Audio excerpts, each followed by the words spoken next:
Hello, my name is Dano. And my name is Wheezy. Thank you for tuning in to this week's episode of FPL Across the Pond. All right, let's do it. So let's get into bonus points system, and we'll talk bonus points here. So we did talk about this a little bit in our previous podcast, but we did want to go into a little bit more depth in terms of what the bonus point system is, and then obviously what the bonus point changes are for this season. All right, so basically the bonus points system is a range of statistics supplied by the Opta that capture actions on the pitch to create a performance score for every player. So essentially, your players are being scored in this system and to determine, different things that they do, different attributes, different, key plays in the game, different, there's our deductions as well. So, some of your players aren't doing well, you can get deducted points. But how this works with the bonus point system is the players with the top 3 BPS bonus point system in a given match receive bonus points. So not all of your players will receive bonus points. It's just the top 3 players that are in the given match. The 3 points will go to the highest scoring player, 2 to the second best, and 1 to the third. Now, there are some situations where there might be some ties involved with that. The bonus point ties are resolved as follows. If there's a tie for first place, players 1 and 2 will receive 3 points each, and player 3 will receive 1 point. If there's a tie for second place, player 1 will receive 3 points, and players 2 and 3 will receive 2 points each. If there is a tie for third place, player 1 will receive 3 points, player 2 will receive 2 points, and players 3 and 4 will both receive 1 point each. So there are different systems in place for those different for ties that do occur for the bonus point system. All right, so how about we get into the changes for the bonus point system from the 2023-2024 season to the 2024-2025 season? Yeah, so I'll cover a few of the new changes for 24-25. So last year you would get plus 15 points for a goalkeeper saving a penalty. They actually bumped that down to plus 9 this year. So the potential for, your goalkeeper being one of your top 3 players in the bonus system has probably gone down a little bit lower. They've also added -4 for a goalkeeper defender conceding a goal. I see goal line clearances. You get +3 for fouls 1 +1, shots on target +2. So those are the main changes for the new year. As far as who stands to benefit from this, I looked up some of the stats on goal line clearances from last year. Joachim Andersen from Crystal Palace has 229 clearances I'm seeing. So if you do the quick math on that, 229 times 3, we're looking at almost 700 extra points that he would have got over the course of a 38 game season. So, I could see him benefiting from this new rule. He chipped in last year with some assists and goals. And I know Fulham's looking at bringing him back, so I'm hoping for him to return to the Craven Cottage this year. As far as fouls 1, it looks like Bruno Guimaraes out of Newcastle had 108 fouls. That's only +1 point. I don't really see Bruno as a great fantasy option. I don't know what you think about Bruno, Dano, but yeah, I've never had him in my squad, but he could benefit from this rule change. And then as far as shots on goal, Erling Haaland and Mo Salah are the top 2. And so, the rich get richer, I guess, with the bonus point system. Yeah, exactly. I agree completely. In terms of Bruno and him, he's a great defensive asset, and I agree with you. He's going to do well in that system. Whether there's going to be a whole lot of benefits for the defenders and the goalies with the new bonus point system, it is soon to be seen here. But I do think that those. Some of those defensive-minded players that do play in the midfield, like Bruno, will benefit from that as well here, with a little bit more attacking potential. So let's go ahead and break that down in terms of how those bonus points are broken up. And there are some different categories that are, highlighted in terms of the bonus point system. One of them being game time and attacking returns. We have defensive contributions, attacking contributions. We have pass completion, so percentage that players, complete their passes.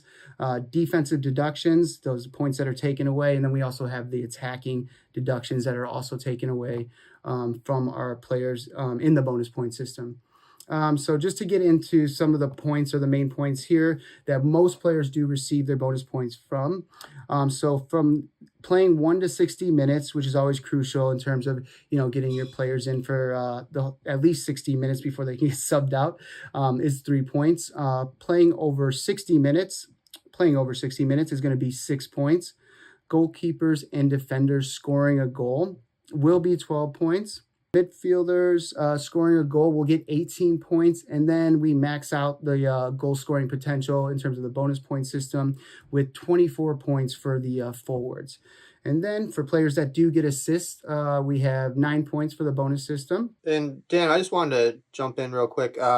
So it's interesting that it's kind of the reverse of how the scoring works for regular points, right? Because a defender gets more points for scoring a goal than a midfielder, and a midfielder gets more points for scoring a goal than a forward. And then, assists are also different, more for a defender, etc. So yeah, it's interesting that this is how they rate players. Yeah, I agree completely. And obviously, depending on what position you're playing, like you mentioned, you will go into receiving different points in this system here. Let's see. To move on to the goalkeepers and defenders, if you get a clean sheet, that's 12 points, which is huge. That's a big one. Saving a penalty, like Weezy mentioned earlier, was 15 points last year. That has been reduced to 9 points now. So a little bit less there.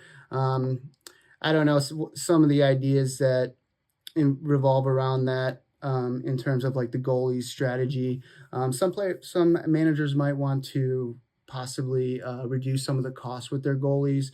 And I know most managers usually go for the budget goalkeeper and then also have a higher price goalkeeper. But there's a potential that some managers could reduce that a little bit. Goalkeeper saves, we get 2 points for the saves, which is also the alternative now. We get 2 points for shots on target as well, with for offensive players or whomever gets a shot on target. Successful open play cross is 1 point, which is big if you got some of those wingers that are coming up from the defense, getting some assists in. Let's see here, creating a big chance. So a chance where the receiving player should score. They don't necessarily score, but they could score. So there's a potential for that. So that'll give you 3 points there.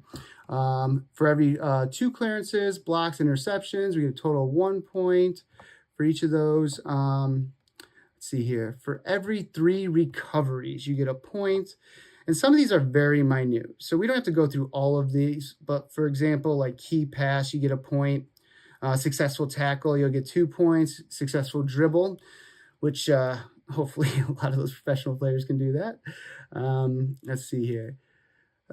Scoring the goal that wins the match. That is a 3-point bonus. And then we do have some of those other bonus points down at the bottom there. One of them being the new bonus point, or action, I should say, which is that goal line clearance. So that's big in terms of a defender play there and gaining some extra points that could benefit your defenders. So these are pretty important as well too with the percentages, and it not overly excessive in terms of gaining points with the percentages, but from 70 to 79% pass completion, at least 30 passes attempted, you'll get 2 points, or the player will get 2 points. 89% pass completion, you'll get 4 points, and then 90 plus pass completion, you will get 6 points for that, for the bonus points. All right, let's see here.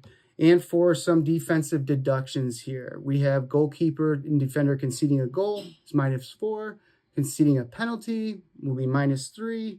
Missing a penalty will be -6. So remember that with your offensive players and whoever you have on penalties, that will surely catch up to you if they miss penalties. That happened to me a few times last year, particularly with Dominic Solanke when I double played him here and didn't get that chip in, or didn't get the results I wanted.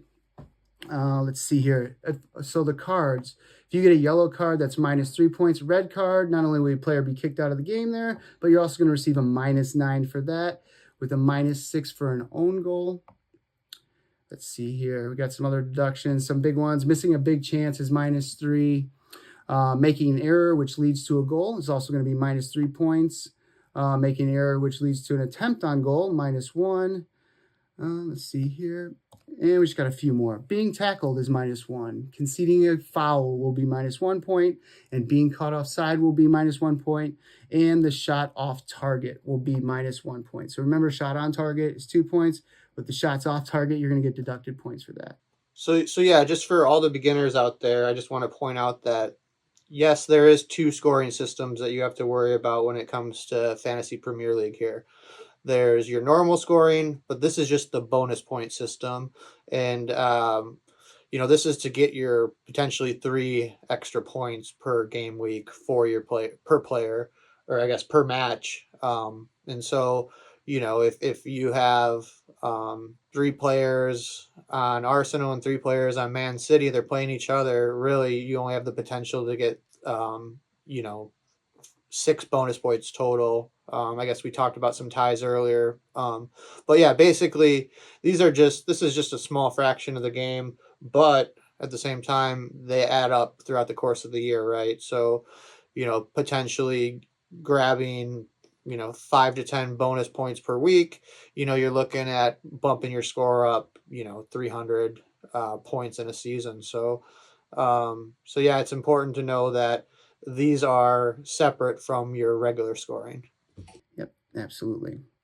I did also find something that was interesting in terms of like the benefits, pros and cons, as well, that the new bonus point system offers. I was reading an article earlier on Fantasy Football Scout, where Top Marks did some calculations and worked out that the bonus points would have been different in 137 out of the 380 matches that were played last season. So, you're looking at, still under half, don't get me wrong, but there are some winners and losers for the bonus point system in terms of the Top Marks calculations that they did. Just for example, we have like Pedro Porro. He went from 20 points down to 13 points, which was a -7. And again, these are no discernible pattern of chaos, as they say, or as we're talking about in the article here. But it did notice that there were significant differences in terms of what the players received from last year and what they would have received this year had they played the same competitions in the same style and gained the same points. Walker would have went down some points there from 13 to 10. Let's see here. We got Martinez. A goalkeeper went from 19 to 16. So in the new bonus point system and the changes that were involved with that, he actually would have done worse than he had done in the previous year. Just in terms of some bonus point winners, in terms of those calculations that I was talking about earlier. Tarkowski, he was actually regaining as a defender, going from 10 to 13 points. We have Son Heung-min, 25 to 28, which is a great advantage there in terms of gaining some points for a player that is already amazing to begin with and does put a lot of points on the board. So Son Heung-min and his formations and his style and the way his fixtures that he played last year, he would have gained some points there. Another one that we have here that is third on the list, and I'm not going to go through all of them, but was Estupiñán, ironically from Brighton, which he would have benefited by at least 3 points, going from 7 to 10 points. And which is ironic just because he was out a lot of the season last year with some injuries that he was plagued with. But he would have gained as well in terms of the new bonus point system. So none of that really matters in terms of going forward with that. It's just an example of how the new system can change the games that were played in the previous season to this season. So just something to think about. Yeah, and one thing I wanted to point out, it looks like there's only one forward on the list between the bonus point losers and bonus point winners. So it doesn't seem like it's going to impact forward scoring all that much. It seems like it could benefit a lot of defenders and also hurt some of them. Yeah, definitely more defensive.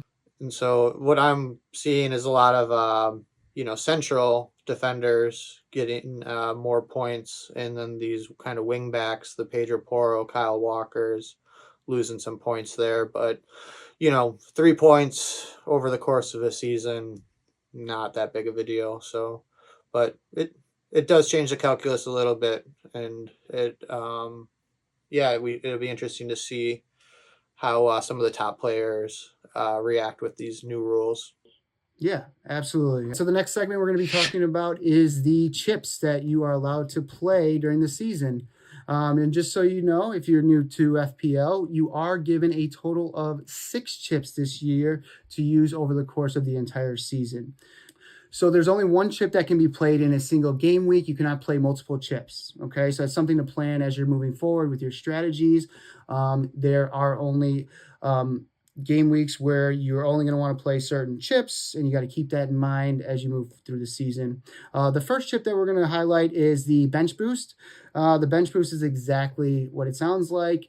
Basically, when you play that chip for the week, you will have all of your bench boost players gaining their points on the bench. So normally you don't get those points added into your squad, okay? But the points that you do receive when you play that chip will be awarded to your team total, okay? And this is a chip that in terms of strategy going forward, I tend to use those bench boosts on double game weeks where you have your 4 bench players, including the goalkeeper, and they're all playing double game weeks. So just something to think about in terms of the strategy with the bench boost and how to play that. I tend to use it towards the end of the season, to each their own, depending on your situation. You might need to use it earlier, but in essence, that's what the bench boost is.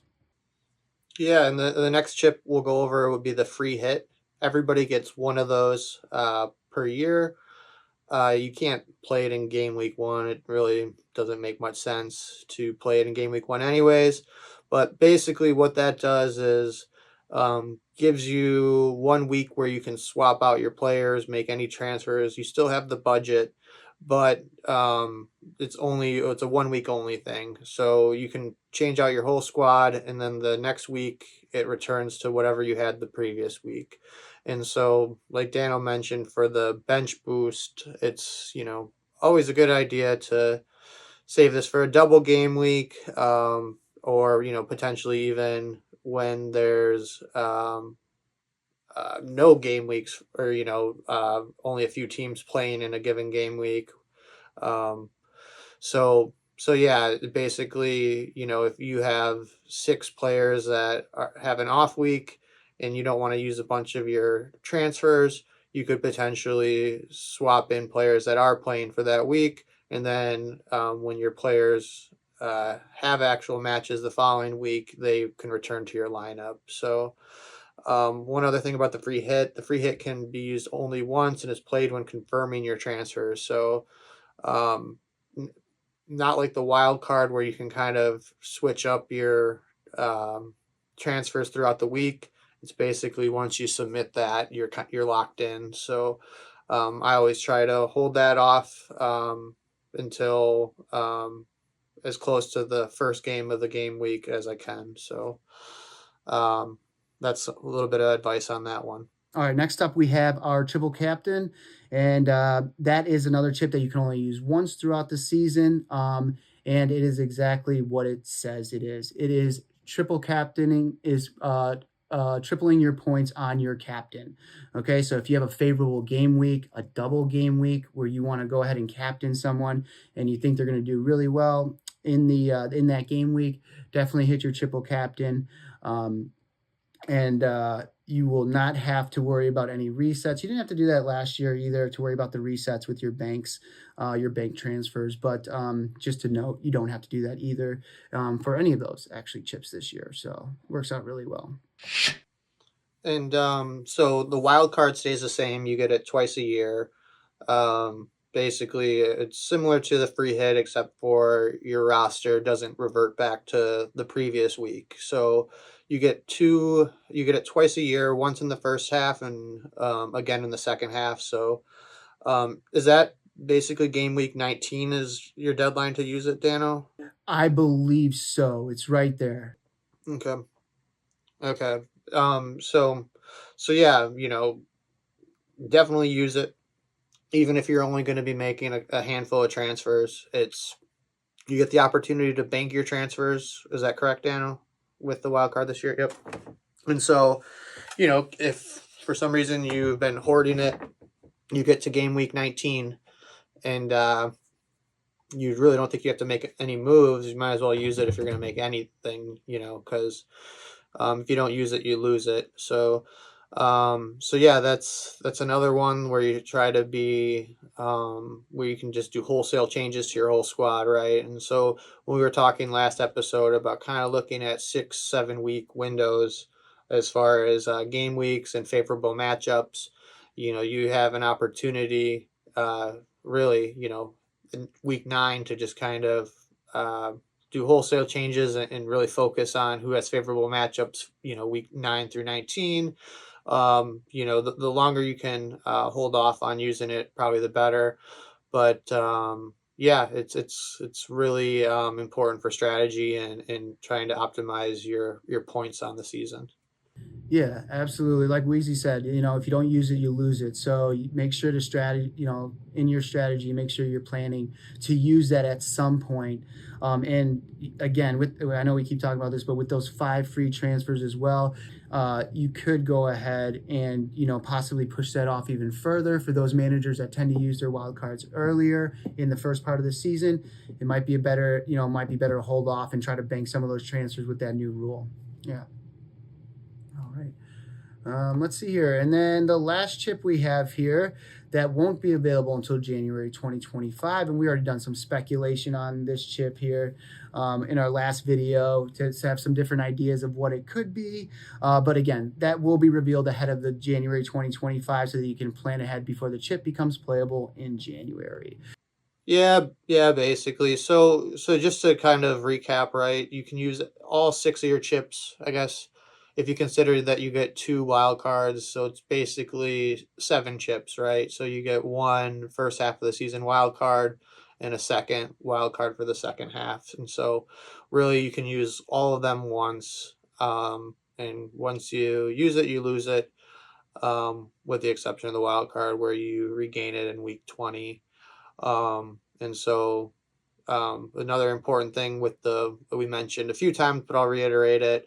When you play your wild card or free hit chip, you do keep your bank transfers. And that's something that I learned the hard way last year when it was the opposite. I thought I was had some reinventing the wheel, I guess, on fantasy, and I thought I was gonna be able to hoard 3 to 4 moves, but nope, they got wiped away. So yeah, it's important to know that this year you will keep them actually when you use your wild card or free hit.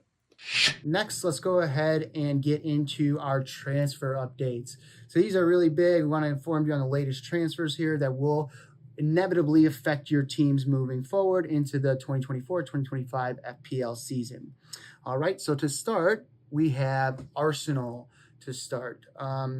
And they unloaded more players than most this offseason. They were not looking to stack up too much here, but we do have some highlights that are in. David Raya being in, he finally got that transfer in from Brentford as a goalkeeper. So he's going to look to be their number 1 this year, I would imagine as well, and continue his streak along with Arsenal.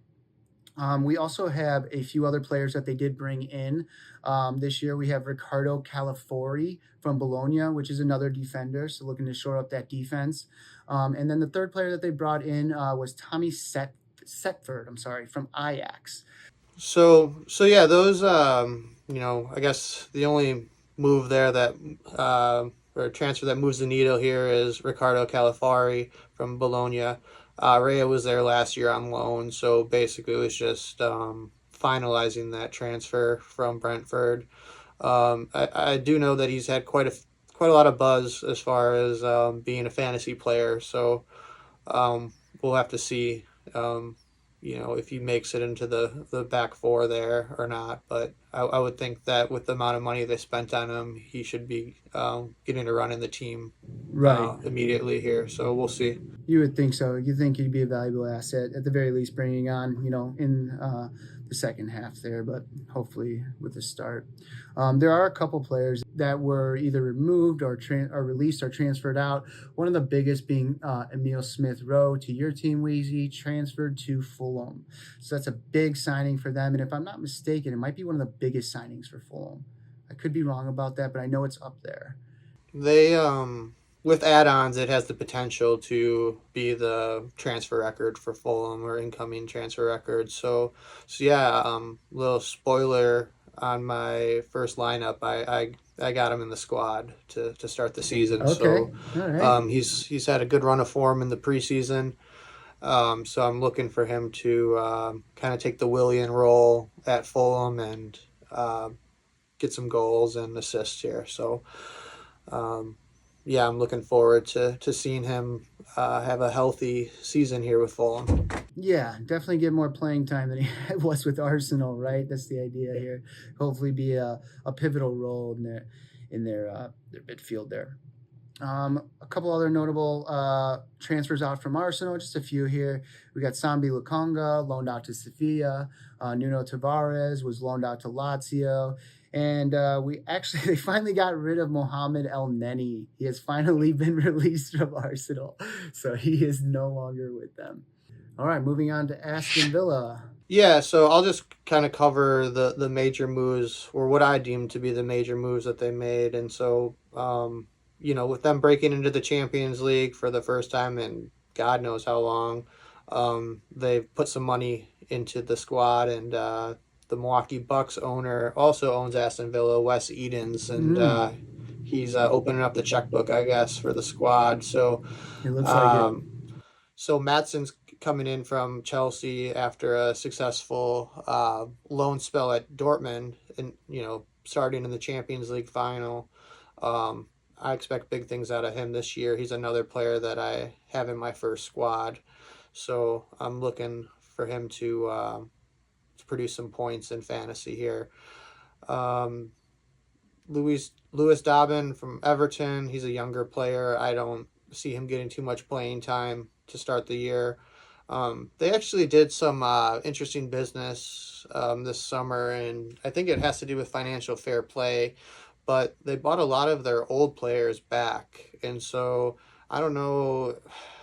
I've heard some allegations that it's kind of like cooking the books a little bit with being able to spread out this money. But they brought back Cameron Archer from Sheffield United and Jaden Philogene from Hull City. So those were two of the younger academy players who, got some playing time at smaller clubs, and they bought them back because they had buyback clauses inserted in their transfer agreements. So they're a couple familiar faces back at Villa. And the last one, I'm a big fan of Amadou Onana from Everton. I don't know how old he is now, maybe 22, but he's been around for a little bit. I can't remember where he was at before Everton. I know he's Belgian, and I think he was at Lille. But yeah, he's a player to watch. I don't know as far as fantasy. I don't think he gets in on the goals enough and assists, but he's a good central midfielder for sure. And then as far as some outbound transfers, I would say the biggest two would be Moussa Diaby to Saudi Arabia and Douglas Luiz out to Juventus. So Diaby was kind of a frustrating player. He has all the talent in the world, but I think he got hurt quite a bit last year. He was in and out of the lineup, and I just couldn't rely on him. Douglas Luiz was kind of a sneaky good fantasy player in the past. He would chip in with some goals and assists, and seemed like he was always in on the bonus point system too. So he'll be a big miss out of the middle for them. And then rest in peace to Philippe Coutinho. He is finally left Europe. He's back to Vasco da Gama in Brazil. So So yeah, they made some big wholesale changes in their squad. It'll be interesting to see if they can build on their success from last year. So moving into Bournemouth, we have some key players that are brought in here for the Bournemouth team. One of them being was on the team last year. He was loaned out. Luis Sinistera from Leeds. He made that permanent transfer. He'll be playing in the. He was playing defense last. Was he playing defense last year or midfield? He's more In terms of of a wing. He's been kind of hurt as well, but he's a winger. yeah. So Gotcha. he'll be a midfielder in FPL. Classified as midfield, yeah. And then we have Enes Unal, brought in from Getafe. He's a forward. Let's see here. In terms of key players that are brought in here, that is pretty much the highlight of the Bournemouth players that are being brought in here. We do have Dean Huijsen. I always miss how to say that. But it brought in from the Juventus as a 19-year-old defender. So hopefully it can come in to shore up some of that Bournemouth defense. Along with the latest signing, Julian Araujo from Barcelona as a defender. So definitely bringing in some players to, rejuvenate that defense and, kind of get them hopefully make up for some of those players they lost, because they lost some really key players this season in the off season. We have on the outs, Joe Rothwell was loaned out to Leeds United. We have, let's see here, Lloyd Kelly, who was released finally, but he was a part of that He was part of that Bournemouth team that captained to the EPL promotion in the 2021-2022 season. So again, we got some senior players there that are coming out. Kiefer Moore, who played a pretty crucial role for Bournemouth last year. He's going to be also transferred out to Sheffield. And the biggest of them all here, we have Dominic Solanke transferring to Tottenham Hotspur. So they're definitely going to be missing him up front to make up some of those goal differentials and get some points in the board there. And they're definitely going to miss Dominic Solanke with that transfer to Tottenham. Are you more likely to put him in your squad, or less likely now that he's on Tottenham? It's funny you mentioned that. He actually is in my squad. Yeah, I actually did put him in my squad. Yeah. There is some question marks about like the playing time that he's going to get there, but I think that I think he's going to be rotated into that lineup pretty quickly. Yeah, I'm just gonna take a wait and see approach on the Tottenham lineup. They have just too many options, and so we got to see what Big Ange is gonna go with here, and before I can really trust Solanke in their lineup. And there's Richarlison, he's still around, right? Yeah. Son has got a spot, so yeah, it'll be interesting to see how that attack shakes out. One thing, though, on Julian Araujo from Barcelona, he's on my radar for potential for adding to my squad. He's a Mexican international that never really played at Barcelona. He was loaned out to another La Liga team last year. So we'll see. He's 22-ish, and I think he was a dual national. He could have played for the U.S., but chose Mexico. And so I'm gonna probably keep an eye on him to see if he can nail down a spot. And like we've mentioned in the past, those wing backs have that fantasy potential to get assists and score goals. So it's always important to kind of know who the wing backs are or the full backs for each squad to potentially add to your squad. And so I'll get into Brentford actually. I don't know much about Igor Thiago from Club Bruges. It looks like he's actually injured, but so I haven't really heard much of him. I don't watch a whole lot of the Belgian league. Neither do I. Yeah. The familiar face for me is Fabio Carvalho from Liverpool, who a lot of Fulham fans were hoping would make the return to Craven Cottage this year, but instead he went to our bitter rivals, Brentford. So I don't know how he's going to get a pretty poor reception, I would imagine, when he comes back to Fulham here. But Yeah, it was, I believe Fulham got 20% of that transfer. So it was something like 20 million pound transfer. So they got some money out of it, but um, yeah, it would have been nice to see him come home. So as far as transfers out, Sergio Reguilon is back to Tottenham. I don't know if he's in the mix to get playing time there, or if he's going to be shipped out somewhere else. He might already actually be gone for all I know. But he used to be a fantasy stud at one point.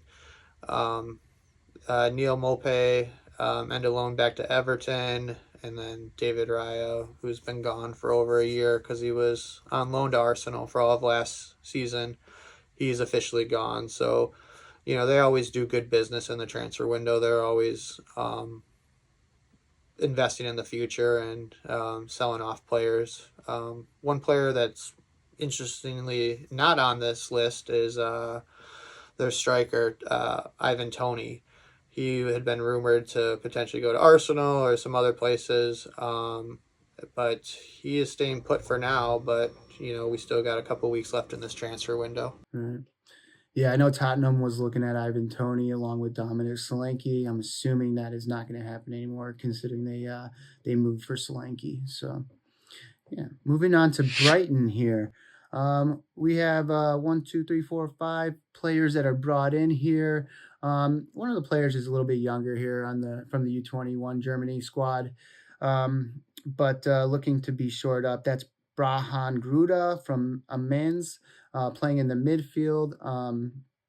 That they brought in, like I said, he played with the U21 Germany squad in 2023, so he's looking to get into the EPL and make his debut there. Let's see here. We have Ibrahim Osman from FC Nordsjælland. I'm probably not saying that right, but we got a midfielder there. One of the biggest transfers that were brought over to Brighton Hove Albion this year was young Kuba Mente, playing forward from Newcastle. So he's looking to get in there, and he's been doing really good in the preseason. He's got good. There's some good prospects there in terms of having him being an essential asset on that team. I think he's going to get great playing time. So definitely a player to look out for there. Let's see here. We have got another couple players in the midfield. We have Mats Weifer from Feyenoord, and then we have also Malik Yalaku from IFK Göteborg in the midfield. So we'll see what goes on with them in terms of rotation. In terms of players that are out within the Brighton squad, the biggest one that I see they've lost was Pascal Gross, who was transferred to Borussia Dortmund. So I think he'll do really good on that squad over there. But we also have Adam Lallana was released from Brighton. Steven Alzate was released also. Let's see here. Notable. There's also Facunde Bonanate loaned to Leicester. So it wasn't transferred out, but he was loaned over to Leicester for the season. So he's looking to go ahead and help them and shore up their team for the season moving forward here. Let's see here. We got Mark Leonard that was transferred to Birmingham City. Nothing too significant. James Beadle also loaned out to Sheffield Wednesday. We also have Dennis Undav. That was a big one, actually. He was a pretty big part of that team last season. He is going to Stuttgart this season over in Germany. You want to do Chelsea? This is your squad. A few different players that are of high caliber that were brought into the Chelsea squad this year. We have Tosin Adebayo from Fulham, your team Weez, as a defender to help with our defense, and God knows we can use it. We definitely need that on our defensive side here. We had an atrocious defense last year, so hopefully we can make some inroads there with him. Another player of significance is Omari Kellyman from Aston Villa, who's on the squad that is now going to the Champions League this year. But we're looking to get him in the midfield and, make some moves there. The next notable player, actually two more that I really want to highlight here. Actually, a couple that I want to highlight here, but we'll just go through them rather quickly. Kernan Drewsbury Hall from Leicester City, a defender and winger that that should be, I would think, might even be starting in a lot of the games here for Chelsea going forward. at least at the beginning of the season. I'm not sure if he's going to be classified as a midfielder in FPL, but he also played under Maresca last year at Leicester, so should be rotated into that squad, especially given that he does have the experience with Maresca as his former manager as well. Again, I'm not sure if I'm saying this right. Gui from Barcelona, the young player, the young forward there that we're bringing in, will have some competition in there. I don't see him actually starting with the competition that we already have up front between not only Nkunku and Jackson, but then we also brought in another forward this year, which is a great signing. I think Pedro Neto. Pedro Neto was brought in just rather recently, actually. So there's going to be a little bit more competition up there in the front with those forwards and playing time. But hopefully with the rotation that we have and the players that we have up front, we should hopefully be putting some goals in the back of the net there. That's the goal, pun intended, at least. All right. Let's see. A couple players that are out. Thiago Silva was released. We all know that. Ian Matson was transferred out to Aston Villa. He's going to make some inroads over there at the Aston Villa squad. I think he's going to be a great player to have on your team. I was actually trying to fit him into my squad, but just couldn't do it with the price value. Yeah, and that's pretty much for the notable players. We got Hakim Ziyech that's transferred out to Galatasaray, but he didn't really see much playing time last year anyway. And yeah, that's pretty much it for Chelsea. All the highlights there with the transfers. All right, let's get into Crystal Palace. They had a really good second half to last season, so they're looking to continue that momentum into next season. Really, I would say the biggest story is who didn't get transferred out this window at this point, but I'm seeing Daichi Kamada from Lazio. He's a central midfielder that's, I don't think he's in the goals too much, so I'm not really looking at him as a fantasy player. Ismail Yassar from Marseille is back in the Premier League. I believe he used to play for Watford. But those are the two major ones. I also see a defender that I'm not that familiar with, Chadi Riyad out of Real Betis. So those are the main incomings. And then the main outgoing was Michael Olise to Bayern Munich. He had a pretty good Olympics for France. And I think they got something like 60 to 80 million pounds for him. So that was a good bit of business for him. But they've been able to hold on to Eze and some of their younger players, Mark Gahey, the center back that played for England in the Euros this summer. And so they've been able to keep the core of their squad intact. So I'm looking for big things out of them this year as far as scoring goals. They seem to bag a lot of goals towards the end of last season. So hopefully they can continue that momentum under their new manager here. And I think they will. I don't know. We'll see how that goes, but I think they have enough, players on the squad that, are coming back and returning. And I see them doing good things. Big things, I should say. Moving on to Everton, we have some notable players here. Let's see here. We have from Aston Villa, we have Tim God, I always mess his name. Bunam from Aston Villa in the midfield. You've heard of that guy? Yeah. He plays? Have you not heard of him? No, I've never heard of this guy. He's 21. Yeah, see. Yeah, he just looks like he's an academy player, but he got in a few games. It looks like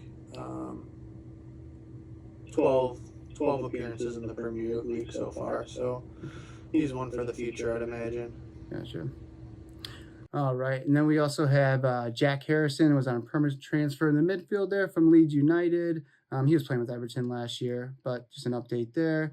We have another player that wasn't playing, for Arsenal, but was transferred over to Everton this year, Almario Benjamin, in forward. And then we have Lehman Ndiaye from Marseille, which is a forward. I think that he might be able to definitely help Everton up front there from our side. Let's see here. Players that are going out. I'm sorry, I forgot. Jesper Lindstrom from Napoli has been brought into the midfield as well. So that's a key player as well. Sorry about that. Out we have Andre Gomez and Andy Lundgren were released, and Lewis Dobin was transferred to Aston Villa, as we discussed earlier. And also another key notable figure there that the Everton squad that's been transferred out was Ben Godfrey going to Atalanta. They had a good season last year, looking to go over there. And then we have Onana that was transferred to Aston Villa.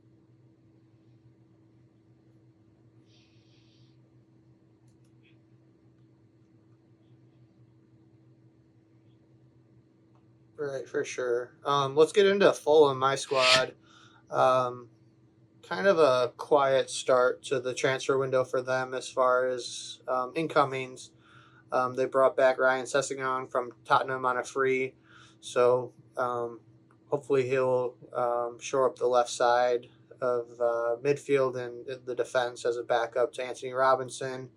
Emile Smith-Rowe from Arsenal, we mentioned earlier, the potential record transfer for Fulham. He's going to slot right into the starting 11, I'd imagine, assuming he's healthy. And then Jorge Cuenca, I'm not exactly sure how to pronounce that last name, but he's a left-sided central defender from Villarreal. And so he's basically the Tim Ream replacement. So we'll see if he gets some playing time this year, but I would think that Calvin Bassey should be the starter in central defense, at least on the left side. Some of the biggest transfer out would probably be João Palhinha to Bayern Munich finally.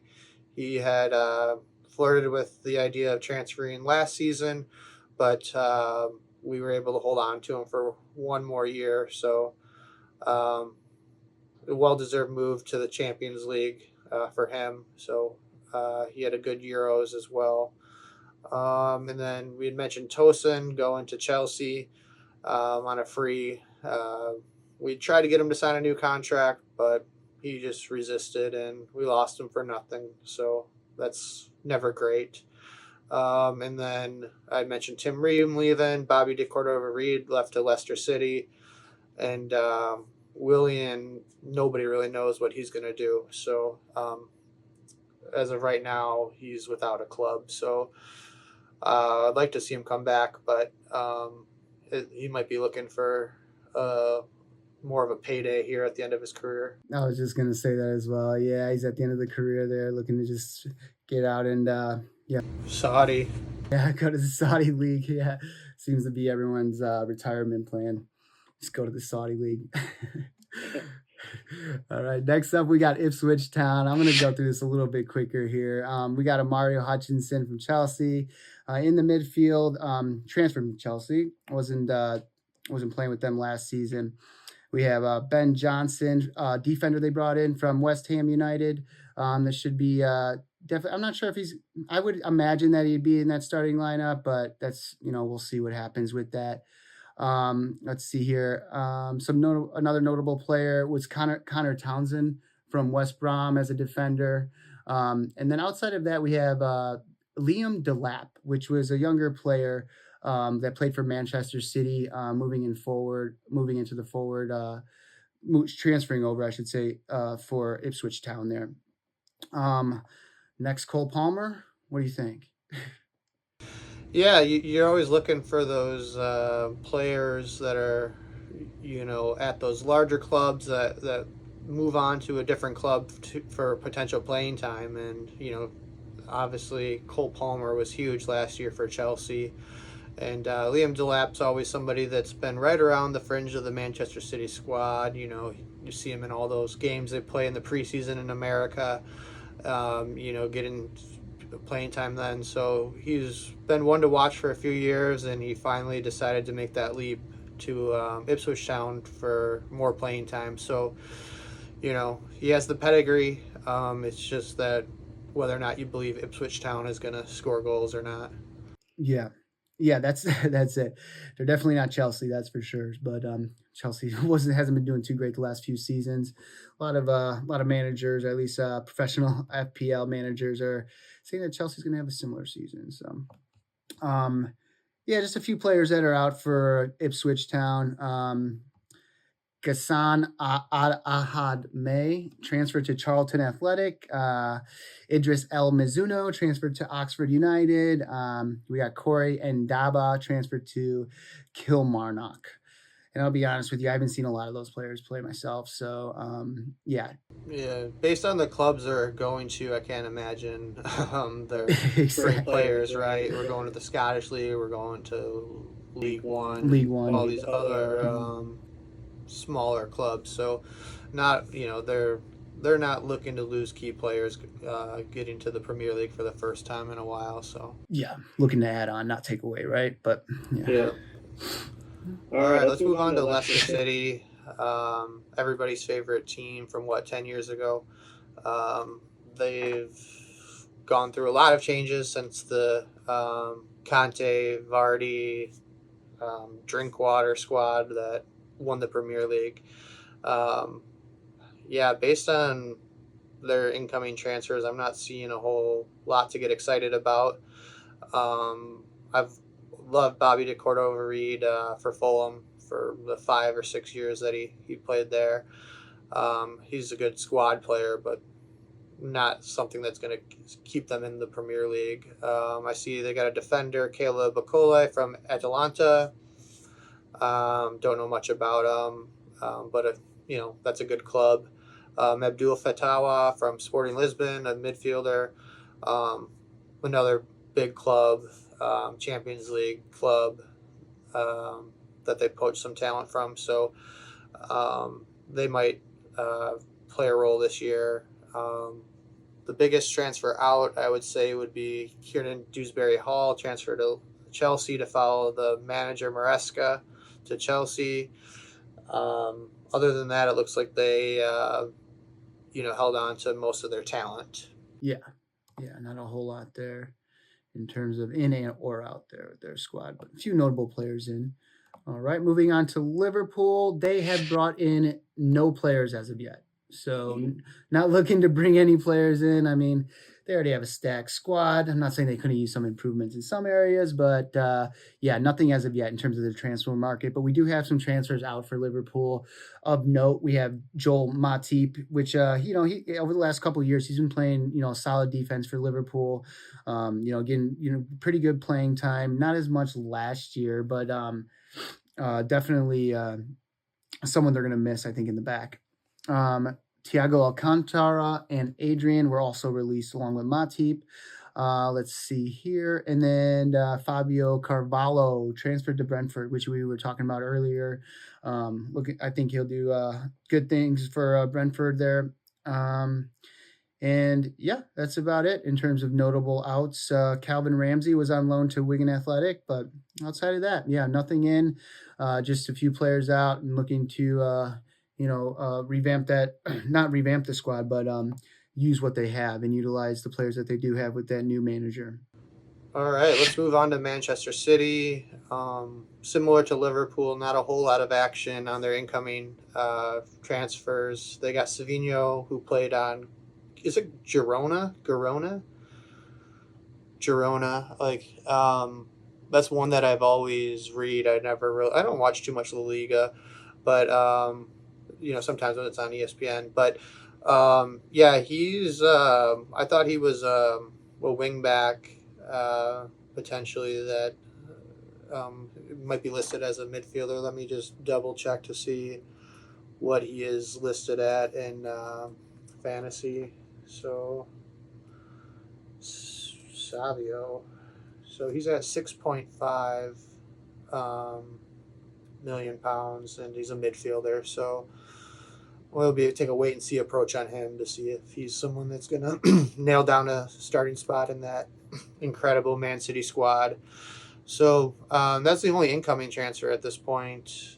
We talked about Liam Delap going to Ipswich Town, and then the main one would be Julian Alvarez to Atletico Madrid on a huge transfer. So he was a good option last year to play when Holland was out and also when he was playing. But so he'll be missed in fantasy for sure.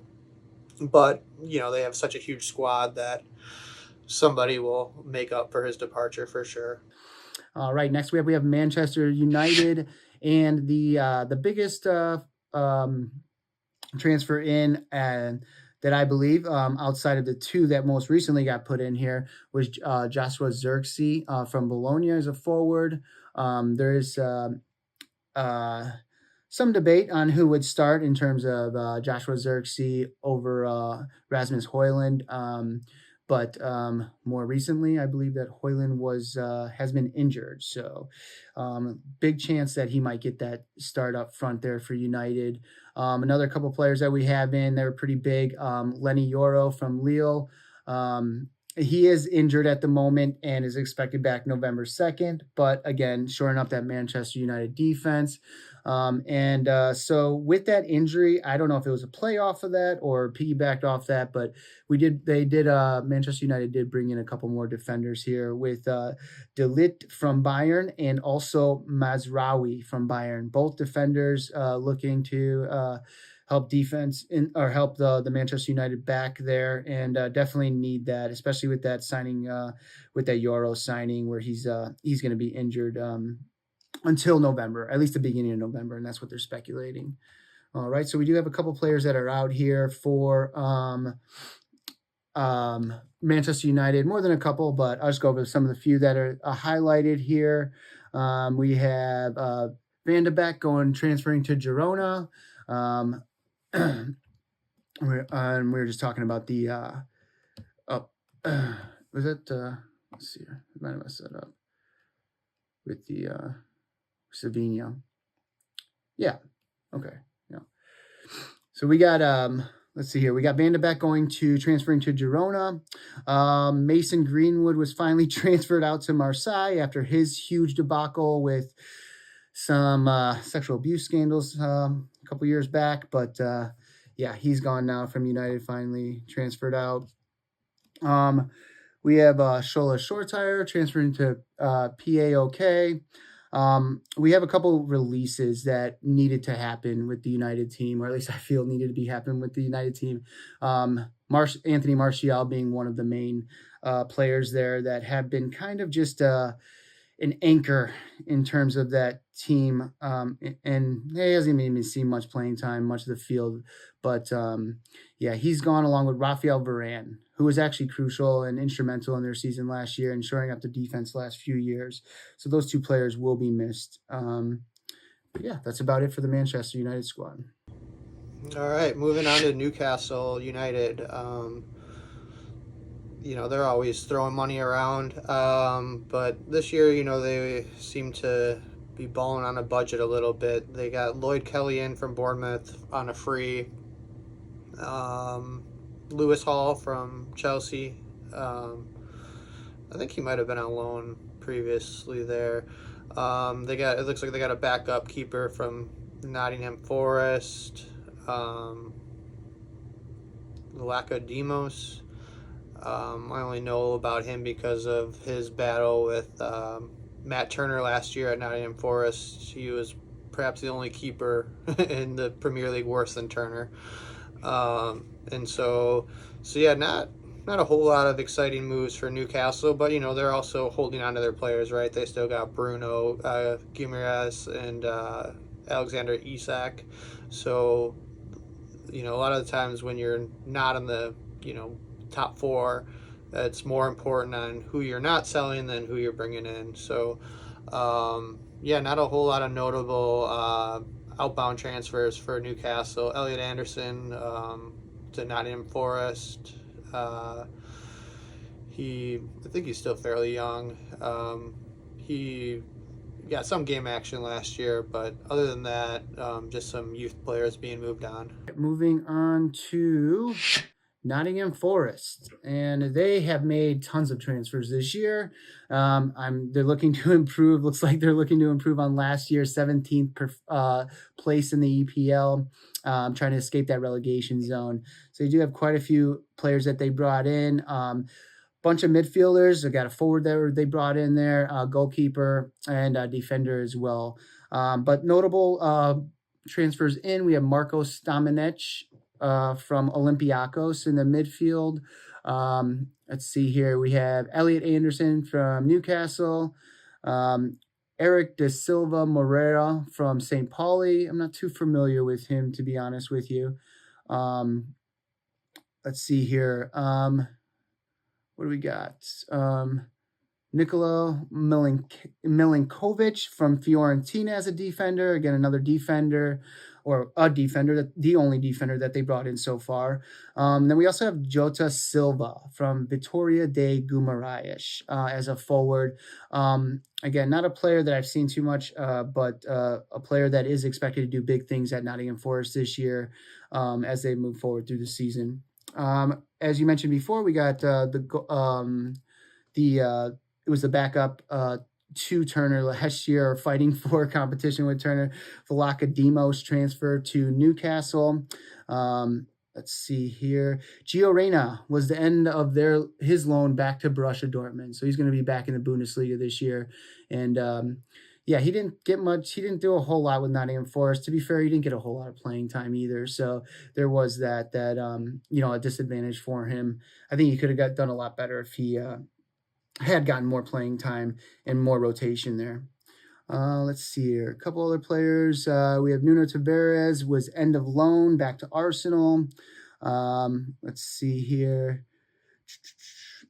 We got Origi, end of loan, back to AC Milan. So he's going to be gone. Gonzalo Montiel, which is also, he played a pretty good crucial part of their season, the second part of the season last year. He is end of loan as well, going back to Sevilla.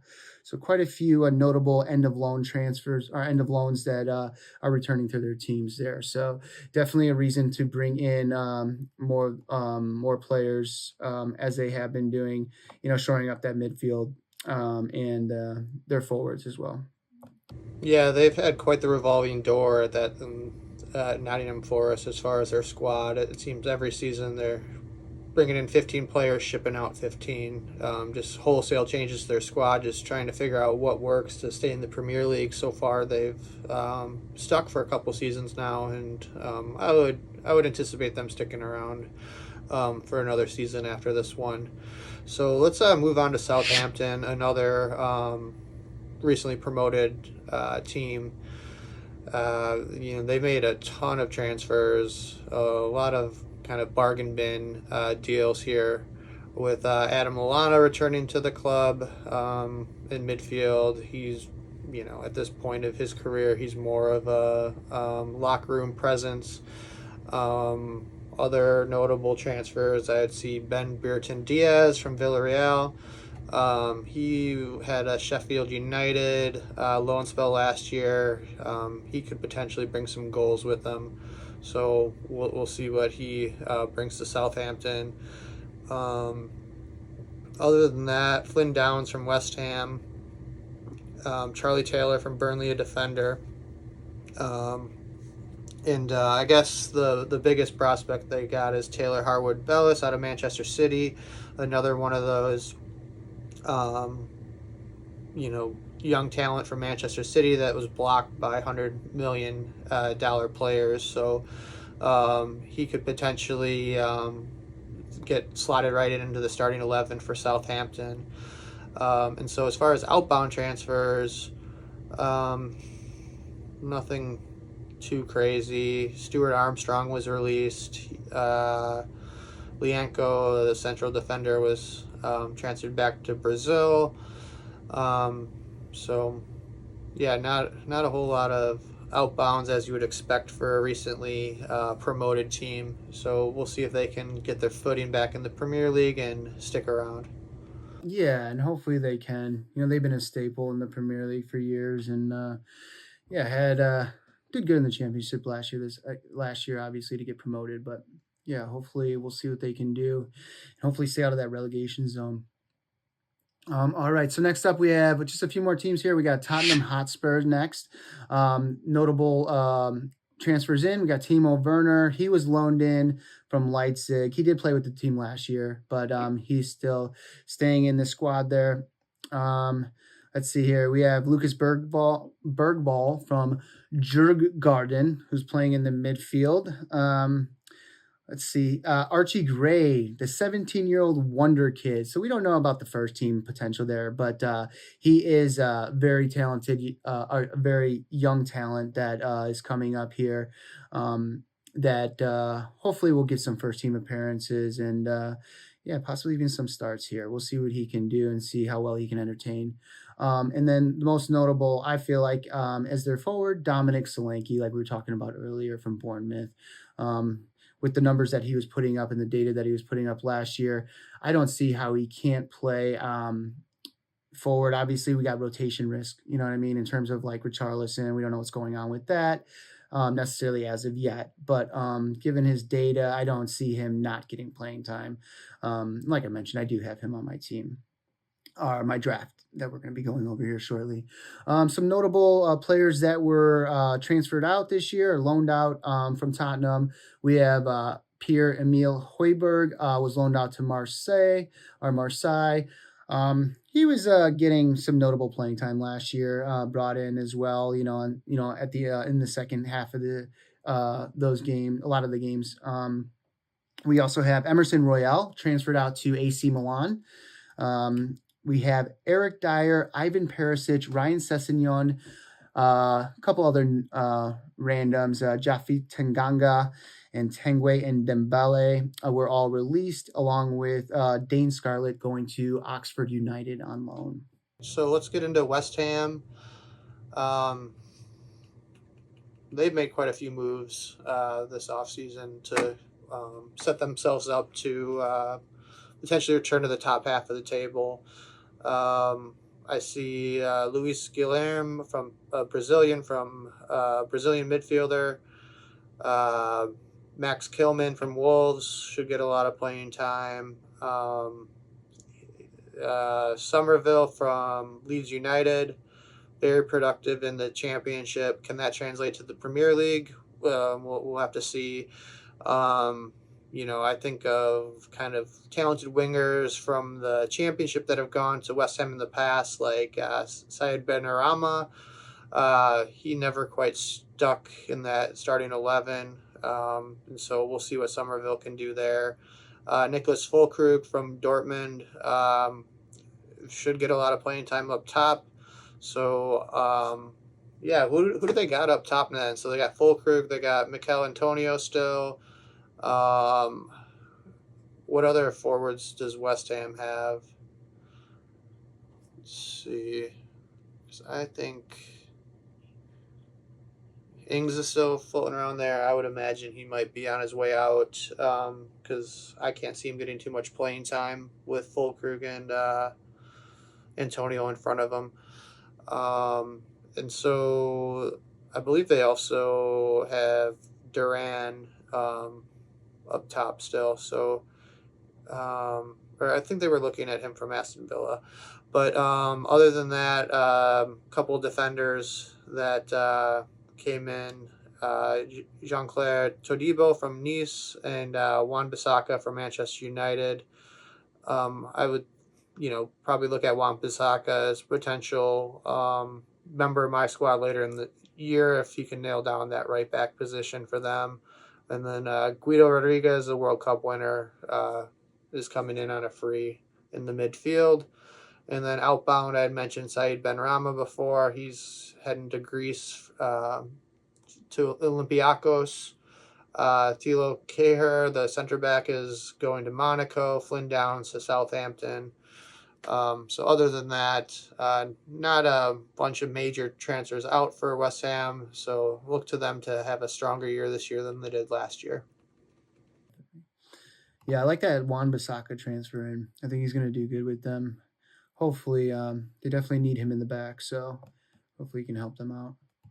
All right, last and not least, we do have the Wolverhampton Wanderers players in. We have Tommy Doyle from Manchester City, playing in the center mid. So we'll see if he can get that rotation, but I do expect him to definitely get in that squad there, at least in the starting lineup, if not being brought in for sure. We have a couple other players that were brought in here. We have Rodrigo Gomez from Braga, the midfield winger. We also have a excuse me. We have a goalie, Arthur Nesta from Larkhole Athletic. That's a goalkeeper to come in and work in the back there. Pedro Lima from Sport Recife as a defender. Again, we'll see how much playing time these guys get. One of the biggest transfers in though for them would be the Jorgen Strand Larsen loan from the Celta Vigo as a forward. I do expect him to get a lot of playing time and definitely put some goals in the back of the net for them. We do have a couple transfers out, two big ones specifically. Max Kilman was transferred to West Ham, as we were talking about earlier, or just now. And then the other big one we have, they're losing Pedro Neto to transfer to Chelsea. So I'm looking for him to do some big things. And if he doesn't get the starts that we're expecting him to get, he'll definitely be rotated into that lineup.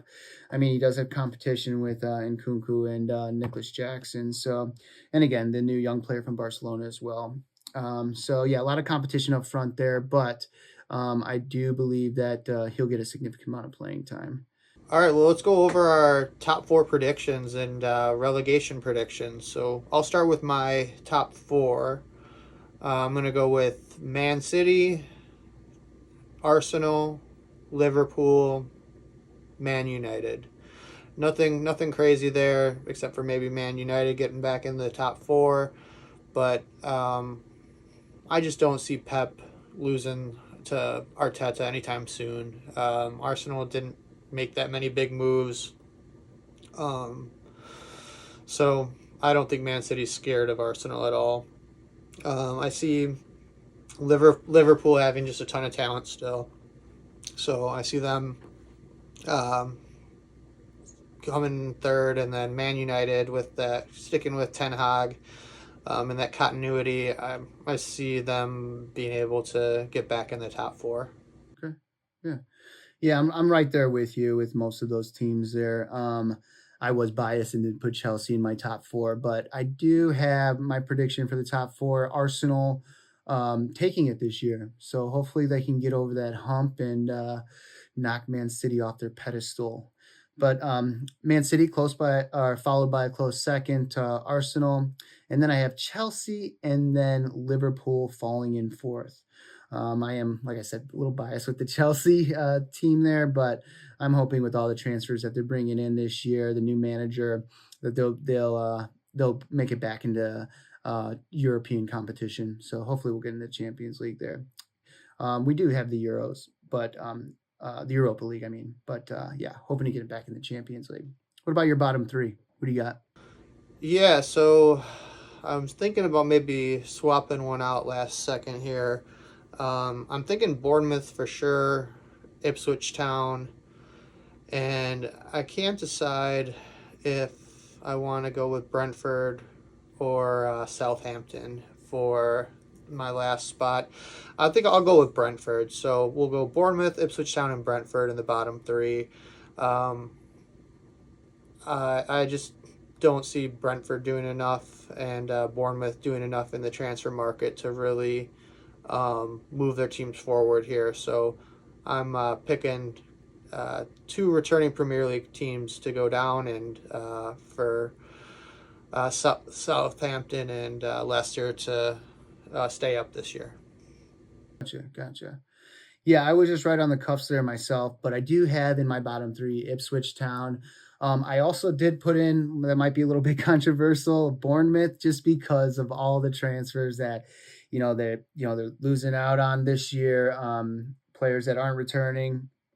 And then I also have, I was kind of debating between Nottingham Forest and Southampton myself, but I did opt to go with Nottingham Forest, just to give Southampton that benefit of the doubt there. I don't know, they're just making tons of transfers, and that's not the only reason why I chose them. I just feel like Nottingham Forest is like their potential, or their attacking threat is really let off, and they just don't have what it takes. And given that they were 17th in the EPL last year, they are looking to looking to fight to stay in the EPL and stay out of that relegation zone. So yeah, I got Ipswich Town, Bournemouth, Nottingham Forest, with Southampton as a close contender for that bottom three.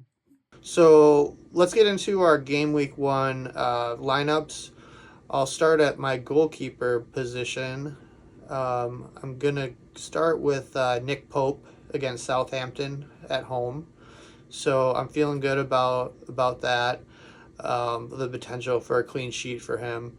So I'll start there, and then Maatson in the back, who I mentioned, has a tie with West Ham United away, and Trent Alexander-Arnold has Ipswich Town away. So those are probably the 2 defenders that I definitely want in my squad. I also put Dan Burn in there as well, banking on Southampton going goalless in that first week here. And then onto the midfield, I mentioned I brought in Emile Smith-Rowe, because you got to have at least one Fulham player on the squad. Then I was able to sandwich in Cole Palmer, Mo Salah, and Phil Foden as well in my midfield. So I'm looking for big things out of those 3 players this year. And then onto my forwards, Isak from Newcastle. So those are I got maxed out on my Newcastle players for the first week, and Rodrigo Muniz up top as well.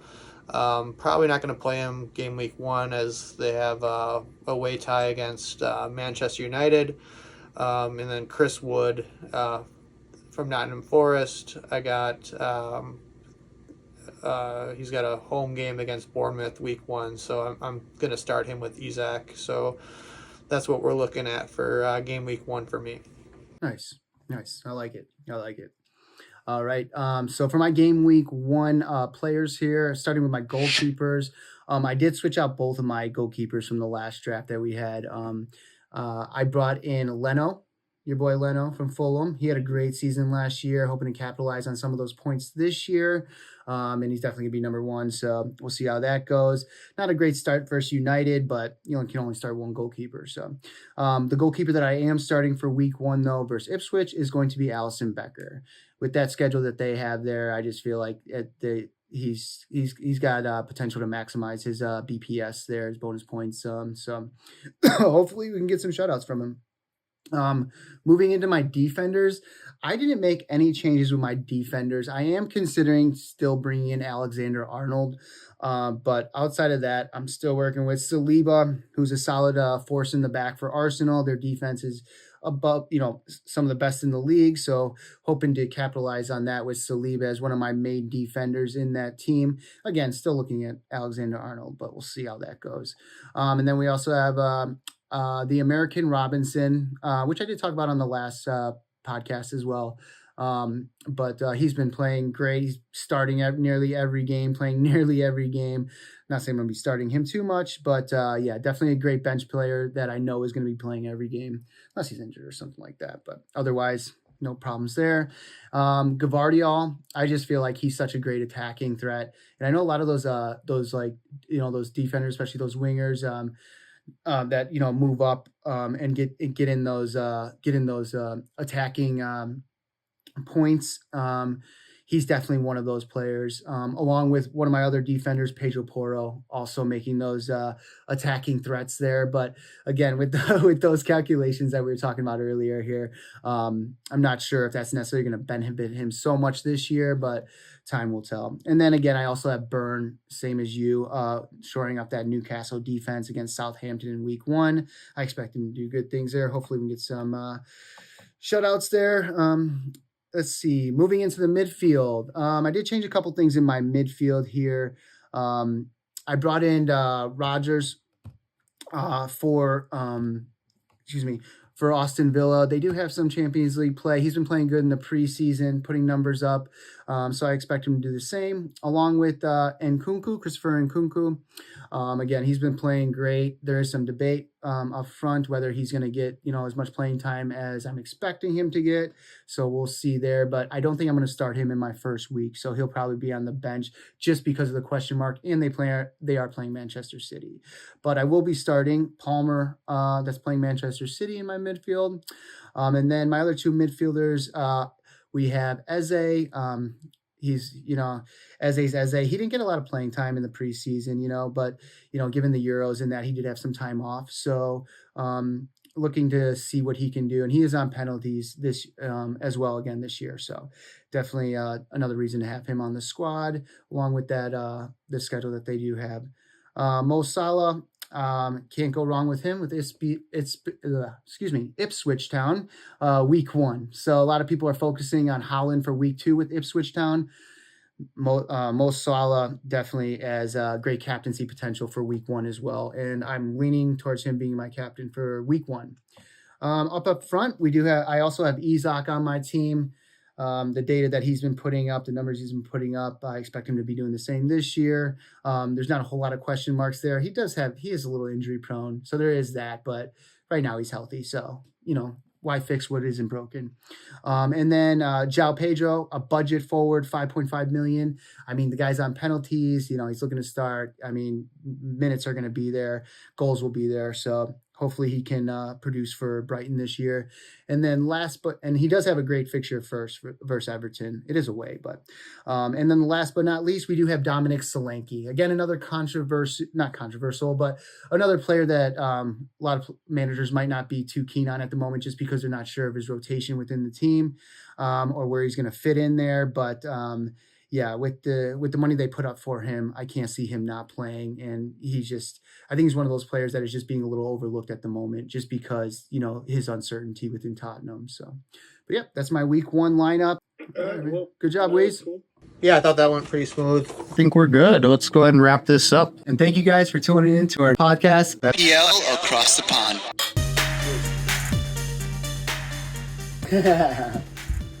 Want some beer?